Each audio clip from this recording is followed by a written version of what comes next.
அவர் வந்து ஒரு ஞானக்கு இருக்கணும். இவர் சொன்னார் இல்லையா, நம்ம லிங்குசாமி, ஒரு கட்டத்தில் வந்து அவன் பேசுறதே வந்து கவிதையாவோ பாடல் வரிகளாவோ இலக்கியமாவோ அது போல வந்து ஒரு சாபமோ என்னவோ, யாருன்னா குறைந்த வயதில் இருந்துறாங்களோ அவங்களும் மிகப்பெரிய கவிஞராக இருக்காங்க. அது பட்டுக்கோட்டையாக இருக்கட்டும், பாரதியாராக இருக்கட்டும், அதெல்லாம் நிறைய நாள் வாழ்ந்தவங்க நான் குறை சொல்ல எடுத்துக்காதீங்க, அவங்க கவிஞர் கொடுத்துருக்காங்க.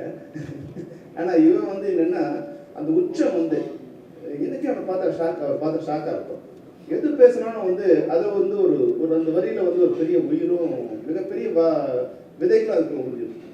ரொம்ப நீங்கள் சாதாரண வச்சு பாருங்க. அம்மாவை பற்றி ஆயிரக்கணக்கான வரிகள் வந்திருக்கு. ஆனால் தெய்வம் தோற்று போகும் தந்தையின் பாசத்துக்கு முன்னாடின்னு ஒரு வரியை அவன் சொன்ன பிறகு தான் வந்து உலகத்துக்கே தெரிஞ்சது. அப்பா அவ்வளோ அன்பானவர்கிற வந்து எல்லாரும் உணர்வோம். ஆனால் எப்போ உணர்வோம்னா அப்பா மறைஞ்ச பிறகு உணர்வோம். எல்லா மகளும் உணர்வாங்க. அப்பா மறைந்த பிறகு அப்பா தான் நம்மளோட தெய்வம். ஆனால் வாழ்கிறவங்களுக்கே வந்து வாழும்போதே அப்பா தெய்வங்கிறத உணர்த்தின ஒரு கவிஞன் வந்து முத்துக்குமார் தான். ஆயிரக்கணக்கான வரிகள் வந்திருக்கலாம். ஆனால் மக்கள் மனதில் சாதாரணமாக அது போய் சேர்ந்தக்கூடிய மிகச்சிறந்த மனிதனாக முத்துக்குமார்.